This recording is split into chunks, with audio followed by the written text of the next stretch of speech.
Salam millət. Bakıdan dəhşətli bir xəbər almışam. Azərbaycanlı bloger, aktyor Əhməd Əhmədov öldürülüb. Polislər əvvəlcə onu tutub aparıb bölmədə döyüb qanunsuz saxlayıblar və sonra onu dəli adıyla psixi dispanserə, Məşdağaya yerləşdiriblər və orada da iynə vurub öldürüblər. Nəyə görə? Etdiyi çıxışlara.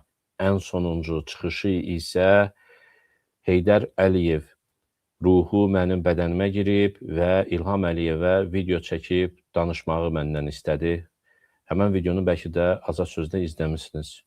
Əvvəllər mən elə bildim ki, bu adam xaricdə yaşayır, heç şəxsiyyətini, kimliyini də bilmirdim. Ölüm xəbərindən sonra kimliyi mənə bəlli oldu. Söhbət nədən gedir və ətraflı danışacağım, hansı polislər necə tutublar və nə ediblər, ailəsinin başına nələr gətiriblər və sonra da öldürüblər. İynə vurub öldürüblər. Hadisə nə vaxt olub? Xahiş edirəm, sona qədər izləyin, bəyənin, paylaşın, daha çox insan izləsin. Azad Söz kanalına da abunə deyilsinizsə, abunə olun ki, sizdən gizlənilən gerçəklərdən vaxtında xəbərdar olasınız. Bu şəxs Əhməd Əhmədov aktyor idi. Bir neçə seriallarda aktyor kimi iştirak edibdi. Eləcə də Atropatena adlı bədii sənədli filmdə iştirak edib və digər rollar ifa edibdi. Ən sonuncu isə onun Heydər Əliyev haqqında etdiyi çıxış oldu. Mən digər çıxışlarını da, kimliyini də, hamısını sizə göstərəcəm. Bu, üzərindən keçiləsi məsələ deyil və xüsusilə Azərbaycanda müstəqil media varsa, xaricdə, harda, jurnalistlər, blogerlər bunu gündəm etməlidir, etməliyik. Çünki Azərbaycanda ifadə azadlığına qarşı edilən bir sui-qəsdi ölüm işidir. Söhbət bu videodan gedirdi. Bu videodan sonra yoxa çıxdı. Xəbərini dəlixanada tapdıq. Xahiş etdi ki, oğluma deyisi sözlərim var. Mənə kömək elə. Mən də ona dedim ki, o zaman gəl gir mənim bədənimə, mən sənin çəkim telefona və göndərirəm oğluna baxar. Nə demək istəyirəm deyərsən. Biz belə razılaşdıq və Heydər Əliyev mənim bədənimə girdi. Və mən o videonu çəkdim. Yəni mən burada aktyorluq etməmişim. Nə edirsə o Heydər Əliyev bunu edib. Nə söz deyibsə o deyib. Baxın.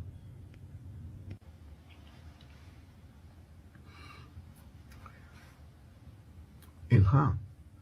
Ölümünə səbəb olan çıxış. Sənin xəbərin var ay oğul. Sən nə edirsən? Mən başa düşə bilmirəm. Axı mən sənə belə bir dövlət verməmişəm. Yoxsa vermişəm? Bax, nələr baş verir? Sən oğlum görmürsən ki, bu dövlət yan üstədir, yıxılır. Xəbərin yoxdur sən bundan. Başın nəyə qarışıb ki?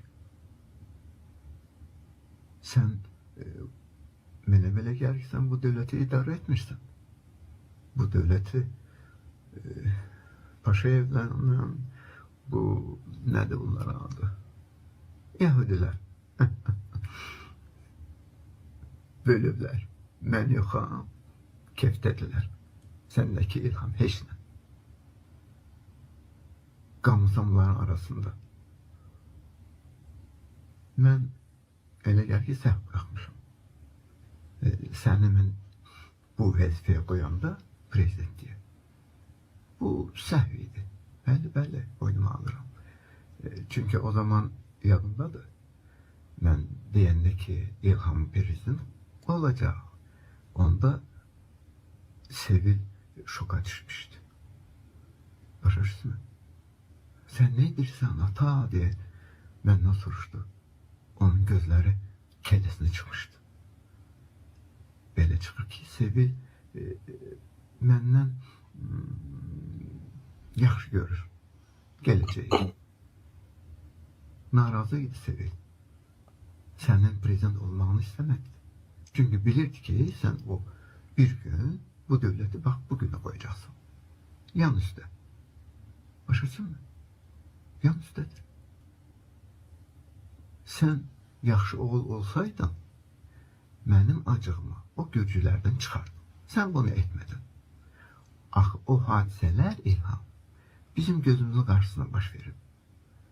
Bax, Suqsadan danışıram. Bəli, bəli. Bax, hansısa gedə, gürcü. Qiymətli danışdıq, elə deyilmi? Sən bunu bilirsən.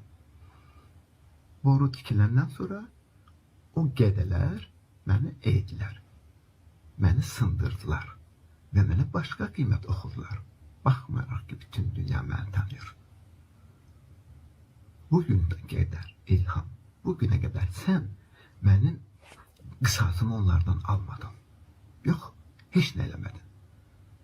Amma Sevil olsaydı, çoxdan mənim qisasımı alardı. O nə bir yapıçılıqdır? İkiyüzlülük. Bugün sən kimə qulluq edirsən İlham? Başayevlərə?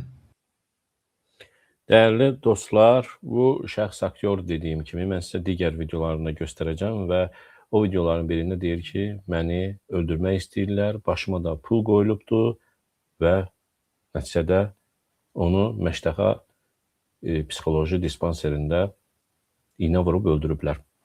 39-cu polis bölməsinin polisləri, itləri, aktyor, bloger Əhməd Əhmədovu tutub aparıblar bölmədə, bir neçə gün saxlayıblar və orada döyüblər, qanunsuz saxlayıblar və ondan sonra onu Məştəqada psixoloji dispanserə yerləşdiriblər, tapşırıblar və hansısa bir formada, bilmirəm, kimlər həyata keçirib, iynəni vuranlar kimlərdir, amma məsuliyyəti o xəstəxananın bütün kollektivi və baş həkimi daşıyır. Orada günlərlə qalıb və sonra da iynə vurub öldürüblər. Sağ çıxmayıb. Ailəsini də qorxudurlar. Polislər qorxudub, hədə-qorxu gəlib. Azərbaycan prezidenti İlham Əliyev, prezidentin mühafizə xidmətinin rəhbəri Fərid Əsgərov, baş prokurorluq, bu hadisə necə baş verir? Yaşlı adam və əgər bunun psixoloji problemi varsa və o müalicə olunmalıdır. Bunu salmışsınız qapalı həbsxana, psixoloji dispanserə, bu təhlükəlilik yoxdur da. Niyə qisas çıxırsınız? Niyə öldürürsünüz ki bunu? Sap-sağlam adam idi, başqa bir xəstəliyi də yox idi. Mən sizə indi göstərəcəm. Və dediyim kimi seriallarda çəkilirdi. Əziz həmvətənlər, baxın digər videolara da. Siz də bilirsiniz. Elə ailələr var ki, bunu göstərəcəm biraz sonra. Digər videosuna baxaq. Başıma 10 milyon dollar pul qoyublar. Mən videolarını nəzərdən keçirdim. Hiss olunur ki, şişirdilmiş söhbətlər edir və s. Heç bir şey, hətta əqli qüsuru olsa belə öldürməyə haqq vermir ona. Xüsusilə də danışdıqları xalq üçün, millət naminə idi. Bu həqiqətdir. 10 milyon dollar. Yəni kim məni öldürsə 10 milyon dollar alacaq. Bu bir tərəf. O bir tərəfdən mən o bir şərəfsiz var orada. Necməddin Sadıqov adında. Mən ona buradan demək istəyirəm. Sən Necməddin Sadıqov birdən pula görə çaşarsan, bu işə girişərsən. Bax ha, deyirəm. Mən səni yerin deşiyindən də olsa tapacağam. Sonra bilirəm nə edəcəyimsə. Başa düşdünmü? Hələ acığım var sənə. Başa düşdünmü? Çünki mən o Polotgilin qisasını almamışam. Necməddin, Kozol.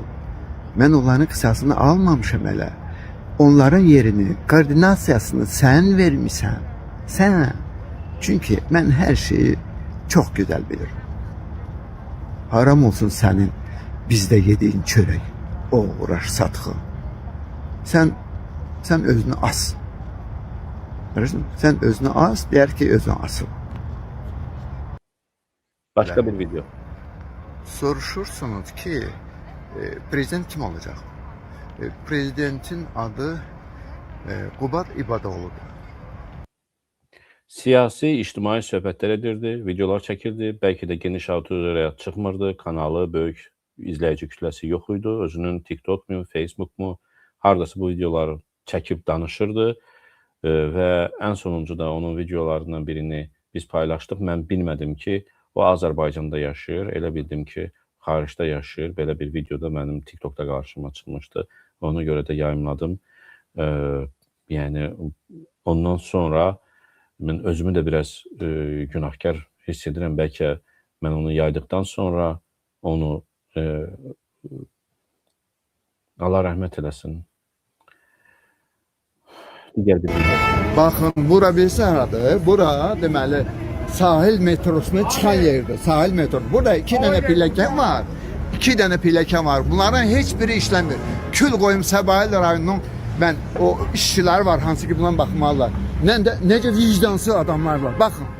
Piyada insanlar. Hələ bugün azdır. Axşam dünən bilirsən nə idi burada? Basa-bas idi. Başa düşürsünüz? Bu kadar vicdansız olar. Bunlar bir ay bundan qabaq bütün pilləkənləri hər şey yoxlamalı idilər. Heç kim yoxlanmayıb heç nəyi. Heç kim. Heç nə yoxlamayıb, öz başına buraxıblar. Biz cəhənnəmə özümüz ki. Xaricdən gələn insanlar var bura. Başqa ölkədən gəlirlər, basa-bas burada. Deyirlər ki, gedib sahil metrosunun qabağında metro şeye çıxır, pilləkənlər içinin günündədir. Siz vicdanınız yoxdur. Tüfürümən sizdə olan qeyrətə. Qeyrətiniz bəlli bütün millətə. Allah rəhmət eləsin. Bir videosu burada var. Tağda 3, 5, 6 insan yatır. Ola bilər ki, bu video çıxışından hiss olunur ki, bu şişirdilmiş söhbət və yaxud da ki, bəlkə əqli qüsuru var, bunun ağlı gedib və s. Görmək istədiklərini dilə gətirirdi, danışırdı və deyirdi ki, mən sizə bu şəraiti yaratmaq istəyirəm, yaradaram. Bir otaqlı mənzildə bizə dözülməz haldadır. Ata, ana, uşaqlar bir yorğan altında hamısı girib yatırlar. Başırsınız mı? Bu dəhşətdir. O insanların yəni evləri, mənzilləri genişləndiriləcək. Başqa o evlənən var uşaqlar, qızlar, gəlinlər, bəylər, xanımlar. O evlənənlər hansı ki evləri yoxdur, mən onlara ev verəcəyəm. Başırsınız mı? Bunlar hamısı pulsuz olacaq. Yəni o Hansısa bir layihə hazırlayıbdı, onu yazıbdı, bilmirəm hansısa dövlət qurumlarına verib ya yoxsa yox. Bildirir ki, yəni mənim hazırladığım bu layihə əsasında bunları etmək mümkündür.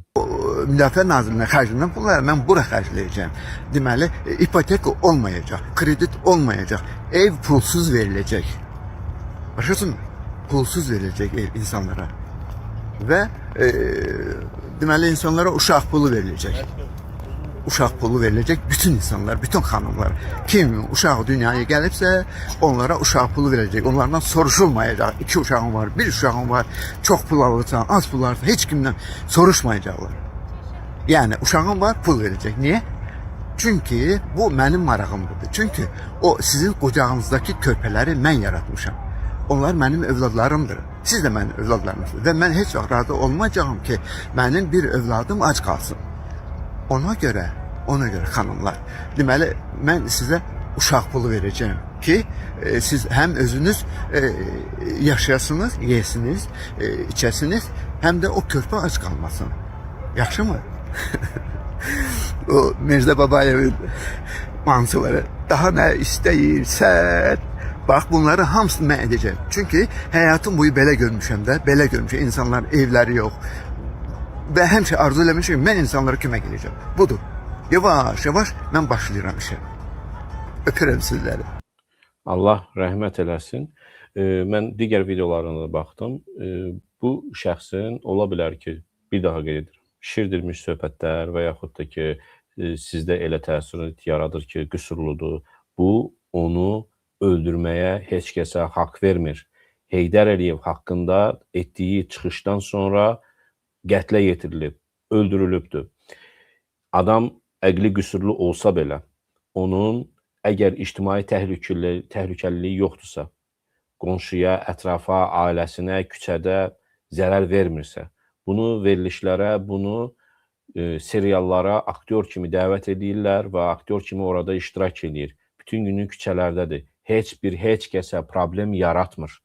Belə olan halda heç kəsin ixtiyarı, dövlətin, polisin, hüquq mühafizə orqanının ixtiyarı yoxdur ki, onu zorla aparsın psixoloji dispanserə salsın. Ailəsi bunu bilə bilər, ailəsi müraciət eləyə bilər ki, bunun ictimai təhlükəliliyi var və ondan sonra onu aparıb xəstəxanaya yatırmaq olar. Amma etdiyi çıxışa görə ifadə azadlığını pozan polis onu 39-cu polis bölməsində döyür günlərlə, qanunsuz saxlayır və sonra da aparır psixoloji dispanserə, dəlixanaya. Orada iynə vurub öldürürlər. Hanı ədalət? Budurmu ədalət? Kimdən qisas alırsınız siz? Allah rəhmət eləsin, xahiş edirəm bunu da hər yerdə paylaşın bu xəbəri, yazı şəklində, qısa videonu kəsin və yaxud da TikTokda, orada, burada, hər yerdə paylaşın. Bunun üstündən keçinmək olmaz. Növbəti bir, ifadə azadlığına görə Azərbaycanda qətl törədildi. Bunun əvvəl Elmar Hüseynov, Rafiq Tağı, Mehman Qələndərli, Bayram Məmmədov, bu şəxslər Azərbaycanda öldürülübdür. Və onların da siyahısına Əhməd Əhmədov adlı video bloger, aktyor da qoşuldu. Allah rəhmət eləsin.